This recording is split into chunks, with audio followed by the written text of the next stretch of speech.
오늘은 이제 결혼에 대한 내용인데요. 한번 따라서 할까요? 결혼에 대하여 성경의 교훈은 무엇인가요? 워낙 방대한 주제입니다. 이 내용을 20분 동안 한다. 거의 불가능한 일이지만 핵심적인 내용만 좀 살펴보려고 하고요. 나는 이미 다 결혼해가지고 필요도 없는데 그럴 수 있지만 자녀들을 위나 손주들을 위해서 또 주변의 사람들을 위해서 어떻게 조언하고 또 어떻게 기도해야 될까 하는 면에서 꼭 필요한 내용이라고 생각이 됩니다. 내일은 이혼, 재혼 이런 부분도 좀 살펴보려고 합니다. 1번 보면은요.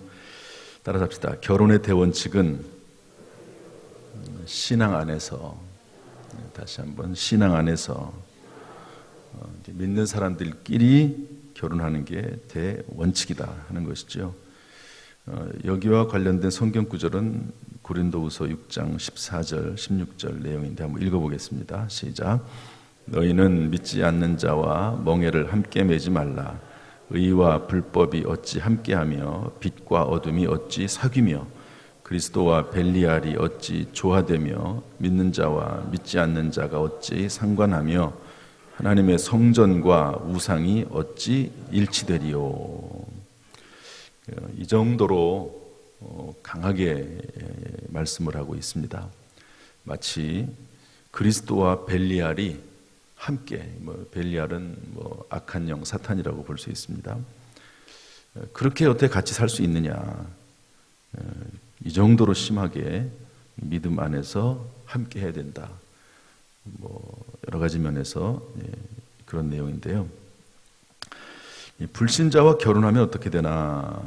다음 같은 일이 일어납니다. 이 내용은 홍성철 목사님, 서울신학대학 교수이신데요. 이분에게 제가 전도학을 배우기도 했습니다. 물론 안타까운 상황도 있긴 하지만 왜냐하면 교회 내에 청년들의 성비가 다릅니다. 여자 청년들은 많고 또 신앙도 좋아요. 남자 청년들은 없습니다.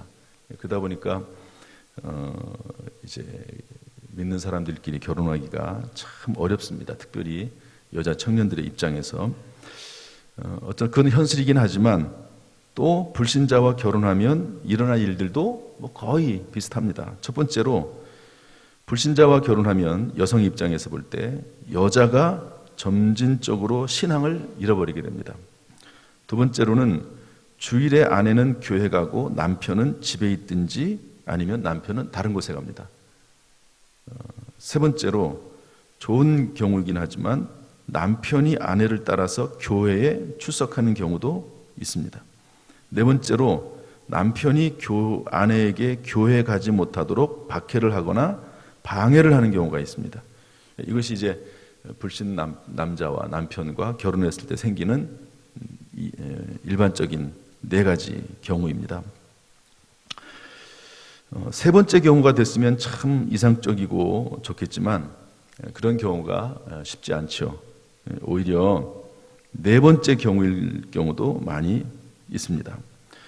그런데 이 전도학 교수인 이분이 이렇게 글을 썼습니다. 만일 아내가 끈질기게 신앙생활을 고수하면 대부분의 경우 남편도 신앙을 갖게 된다. 이거 주변에서 많이 보는 경우죠.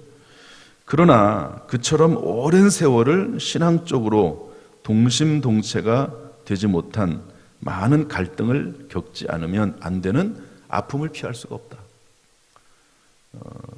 불신 남편과 결혼하면 그런 일들이 오랫동안 지속이 되죠. 그래서 이렇게 권면을 합니다. 가장 좋은 방법은 신앙이 없는 남자와 사귐을 가질 때 그 남자가 신앙을 갖기 전에는 결혼하지 않겠다는 각오를 하는 것이죠. 또 남자가 내가 예수 믿을게 그렇게 한다 할지라도 즉시 결혼하지 말고 당분간 인내하면서 그가 신앙적으로 성장하기를 기다리는 것이 나중에 결혼하고 나서 겪는 고통보다 훨씬 이것이 더 유익하다. 이렇게 홍성철 목사님 교수님은 말씀을 했습니다. 실질적으로 제 대학 시절에 어떤 우리 같은 과 학생이 있었는데요. 신앙이 없는 그 과 같은 남자친구하고 이렇게 사귀게 됐어요. 그 여자 청년은 신앙이 상당히 좋은데, 그래서 이제 사귀면서 교회로 데리고 갔죠. 그래서 세례 받고 또 성령 받고 그리고 결혼을 했습니다. 그리고 같이 유학을 갔죠. 유학 가서 학위 받고 그리고 한국에 돌아와서 열심히 잘 신앙생활을 하고 있는데요. 행복한 결혼 생활을 결혼 생활의 대원칙은 이렇게 신앙 안에서 결혼해야 된다는 것입니다. 대원칙이고요. 어쨌든 남자와 여자가 둘이 이제 사귀게 됐습니다. 결혼 전이죠. 결혼 전 데이트를 어떻게 해야 될까 하는 내용인데, 사무엘하 13장 14절 15절 말씀 한번 읽어보겠습니다. 다 같이 시작.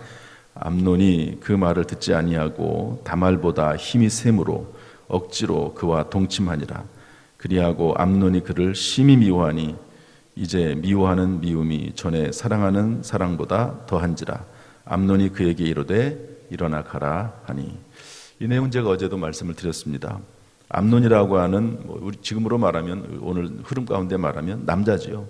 다말이라고 하는 여자를 좋아했습니다. 그런데 이렇게 어떤 상황을 만들어 가지고요, 쉽게 말해서 강간한 거죠.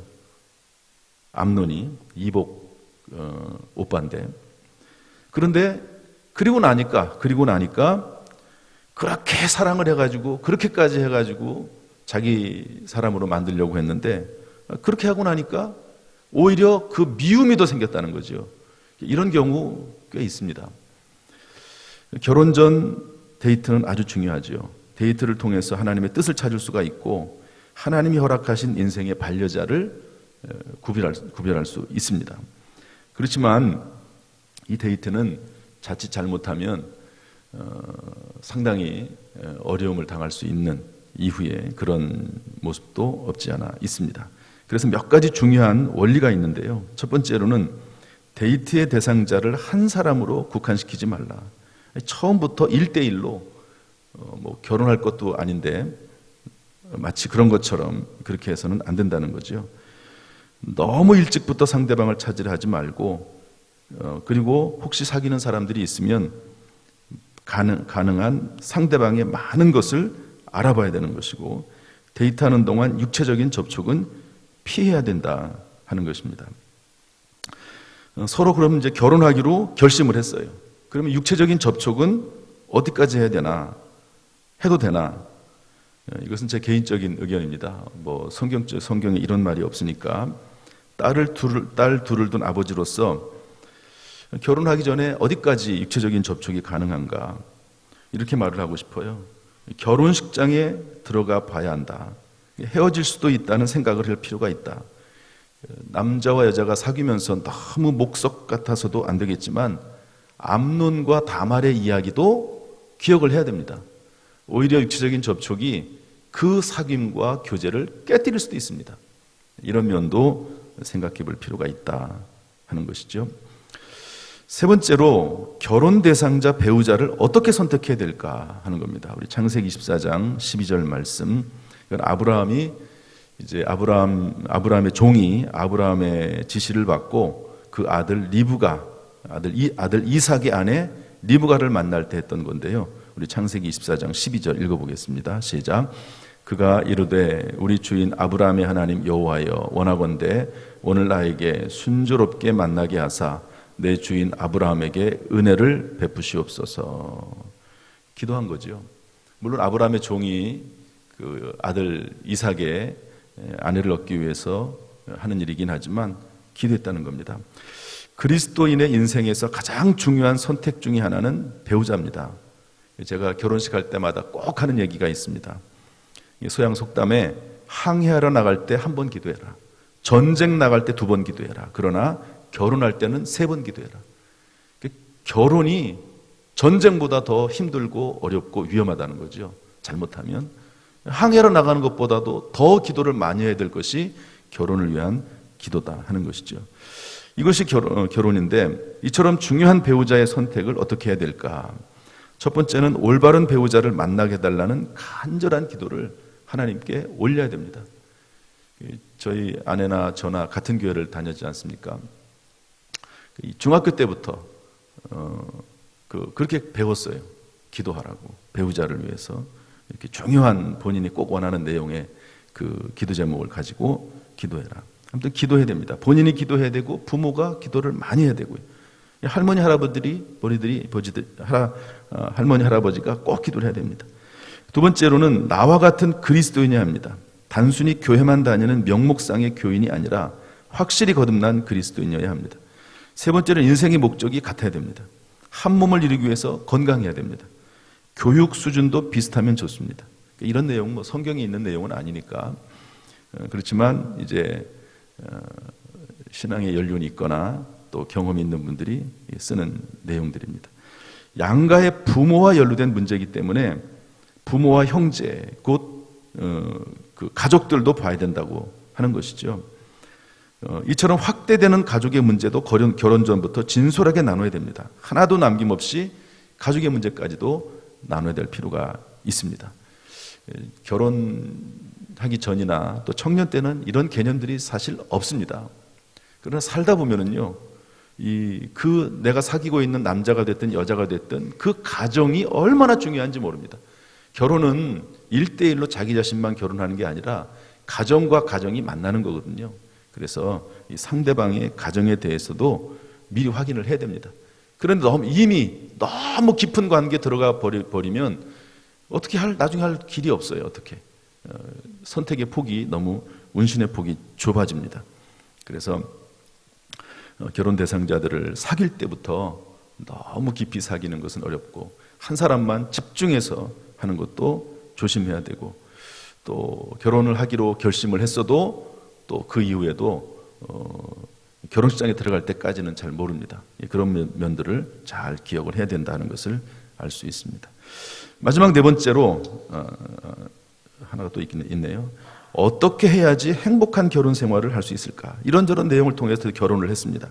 어떻게 결혼을 해야 결혼 생활을 해야 행복할 수 있을까? 우리 잠언서 10장 12절 아까 읽었던 말씀인데 함께 다시 한번 읽어보겠습니다. 시작. 미움은 다툼을 일으켜도 사랑은 모든 허물을 가리느니라. 행복한 결혼은 사랑에서 나올 것입니다. 제가 인상 깊게 본 그림이 하나가 있는데요. 이제 신혼부부 두 사람이 결혼식을 올렸습니다. 그리고 이제 남자가 아주 멋있는 옷을 입고 여자도 흰색의 드레스를 입고 이제 결혼식이 끝나고 나 서로 포옹을 하려고 막 달려가고 있는데 그 뒤에 그림이 뭐냐면요. 앞에는 막 웃으면서 서로 사랑한다고 달려가는데 뒤에 그림은 옷은 다 찢어지고 빗자루 들고 싸우는 거죠. 얼굴은 멍들고 그리고 달려가는 모습이 뒤에 그림으로 나왔습니다. 결혼이라고 하는 게 그런 거라는 거죠. 초기에는 또 데이트할 때는 오직 이 남자 이 여자밖에 없는 것 같은데 결혼하는 순간부터 그런 위험성이 있다. 평생 다른 삶 속에 살다가 둘이 같이 살아나가면서 맞춘다는 것이 쉽지 않다는 것이죠. 그래서 행복하기 위해서 결혼하는데 행복하는 것이 아니라 불행한 경우도 많다는 것이죠.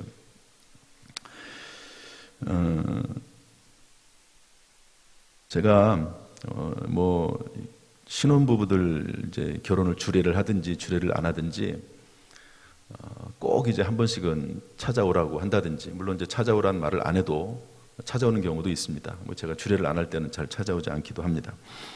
그렇지만 한 번쯤은 제가 꼭 신혼부부들을 만나기를 원해요. 주례를 안 하더라도. 그래서 같이 한 1시간 정도 얘기를 나누면서 아주 중요한 결혼 생활의 원리를 이야기하려고 하는데요. 제가 최근에 가장 유익하다고 생각되는 행복한 결혼 생활에 관한 이야기가 하나가 있습니다. 백동조 목사님이라고 목포 사랑의 교회 담임 목사님이신데요. 이분이 결혼 20년이 지났을 때 깨달은 겁니다. 결혼 20년, 행복한 결혼 생활을 위해서 이분도 얼마나 많은 노력을 했겠습니까? 그런데 20년, 목사님들도 마찬가지입니다. 그 내용이 뭐냐면요. 여기 이제 글을 써놨습니다. 한번 읽어볼까요, 먼저? 아내를 다 같이 읽어보죠. 시작. 아내를 내 구미에 맞게 고치려는 모든 시도를 포기하기로 마음먹었다. 그 순간부터 신혼이 시작되었다. 고치려는 생각을 포기하는 순간부터 만족감이 찾아오고 아내의 장점들이 눈에 들어오기 시작했다. 이분은 그 아내와 결혼하면서 어떤 분을 이분이 존경했냐면 이 순교자 주기철 목사님을 존경한 거예요. 그래서 어찌됐든 이 순교자 주기철 목사님의 아내처럼, 여러분 순교자 이 주기철 목사님이 이 감옥에서 이렇게 고문도 당하고 어려움을 당하다가 이렇게 한번 풀려났잖아요. 그럴 때 이 주기철 목사님의 아내가 다시 돌아가라고 하나님을 위해서 순교하는 것도 각오하고 신앙을 지키고 그러면서 다시 돌려보냈거든요. 그런 모습이 이분에게 좋았던 거예요. 좀 납득이 안 되는 부분일 수 있죠, 오늘날 생각을 하면. 그런데 그런 순교자 주기철 목사님의 아내처럼 되기를 원하는 것이 이 백동조 목사님의 마음이었대요. 그래서 그렇게 하려고 애를 그렇게 쓰고 아무리 노력을 했는데 안 된다는 거죠. 20년이 지나도 안 된다는 겁니다. 그래서 그 마음을, 모든 시도를 20년이 지난 다음에 포기를 했습니다. 나는 아내에 대한 기대 수치를 아예 제로로 갖다 놓았다. 그러니까 아내에 대해서 전혀 기대하지 않는 거죠. 죽지 않고 곁에 살아있는 것 하나만으로 만족하다 라는 것으로 기대 수치를 낮췄다는 겁니다. 그랬더니 도둑맞은 행복이 다시 찾아오기를 시작했다. 이런 글을 썼습니다. 제가 이 말이 참 마음속에 여러 글도 많이 읽고 책도 많이 읽고 또 상담도 하고 그런데 이 말이 들어오더라고요. 그래서 제가 얼마 전부터 결혼할 청년 둘이 인사하러 저에게 찾아오면은요, 제가 이 얘기는 꼭 합니다. 기도해 주지만 제가 이 얘기를 꼭 해요. 결혼 전에 해야 될 10가지 질문 이래가지고 뉴욕타임즈에서 나온 내용을 가지고 제가 꼭 상담을 해주고 같이 대화를 나누는데 그 이야기를 혹시 못하더라도 이 이야기는 꼭 합니다. 뭐라고 말하냐면 서로 행복하기 위해서 결혼을 하는데 살다 보면은 서로 결혼하는 것 때문에 결혼하기 때문에 더 불행이 생길 수도 있다. 결혼하면은 맞지 않는 것도 많다. 그렇지만 또 결혼하면 좋은 것들도 있고 많은 것들이 변하기도 한다. 그런데 절대 변하지 않는 것이 있다. 그것 때문에 행복이 깨진다. 여러분 결혼에 살다 보면요, 사랑하기 때문에 결혼하기 때문에 웬만하면 다 맞습니다. 웬만한 것은 다 맞춥니다. 그런데 살다 보면 절대적으로 아무리 바꾸려고 해도 안 바뀌어지는 게 있습니다. 제가 이 청년들 좀 오랫동안 사귀면서 결혼했던 청년들에게 이야기를 하면은요, 금방 알아요. 금방 압니다. 서로 데이트하면서 그렇게 사랑하면서도 서로 바뀌지 않는 그런 어떤 성격적인 부분이나 그런 모습들이 있습니다. 안 바뀝니다. 안 바뀌어. 참 안 바뀌는 부분들이 있습니다. 많이 바뀌지만 안 바뀌는 부분들이 있어요. 그런 부분이 혹시 있다면 많지는 않습니다. 그 부분 때문에 꼭 싸우고 그 부분 때문에 꼭 다툼이 일어나는데 그 부분은 절대로 안 바뀌는 게 있습니다. 그러면 그것은 무조건 받아줘야 된다. 그것은 바꾸려고 하지 말고 그것은 받아줘야 된다. 제가 그렇게 얘기를 해요. 그랬더니 어떤 한 그 청년이 부부가 이렇게 얘기하더라고요. 본인 많이 경험을 해봤죠. 안 바뀐다는 걸 알죠. 그런데 이제 이렇게 또 말을 만들어서 정확하게 그 얘기를 또 얘기를 해주는 것은 또 다른 문제거든요. 그랬더니 요즘 아이들 말로 뭐 꿀팁이라고 하나요? 한다고 그러더라고요. 그래서 상당히 좋아하고 그리고 돌아가더라고요. 여러분 안 바뀌는 것이 있습니다. 부부간에는요 안 바뀌는 게 있어요. 그 안 바뀌는 것을 바꾸려고 계속 노력하고 애쓰고 그러면 그럴수록 다툼은 계속 생기고 불행은 생기고 싸움은 중단되지 않습니다. 많은 것이 바뀌겠지만 그러나 바뀌지 않는 것은 그냥 받아줘야 돼요. 100% 받아요. 100%. 상대방에 대해서 다 받아줘야 됩니다. 그 부분만큼은. 그런데 의외로 그게 그렇게 많지 않아요.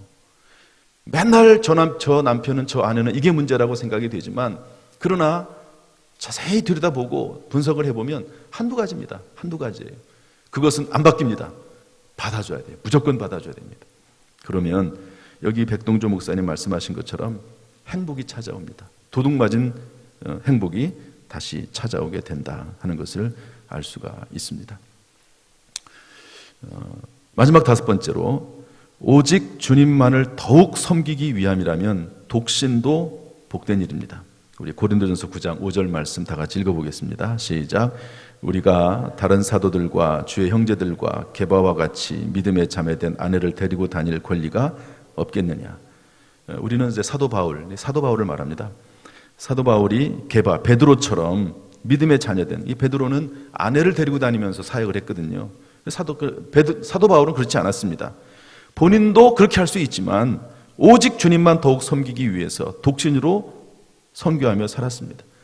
물론 베드로는 조금 상황이 다르죠. 베드로는 어떻게 보면 목회자에 좀 가깝다고 보면, 사도 바울은 험한 곳에 목숨 걸고 이동하면서 선교를 해야 되기 때문에 주님의 사역을 위해서 결혼하지 않고 사는 것, 하나님의 뜻 안에서 이것도 복된 일입니다. 고린도전서 7장 8절 말씀 한번 읽어보겠습니다. 다 같이 시작. 내가 혼인하지 아니한 자들과 및 과부들에게 이르노니 나와 같이 그냥 지내는 것이 좋으니라.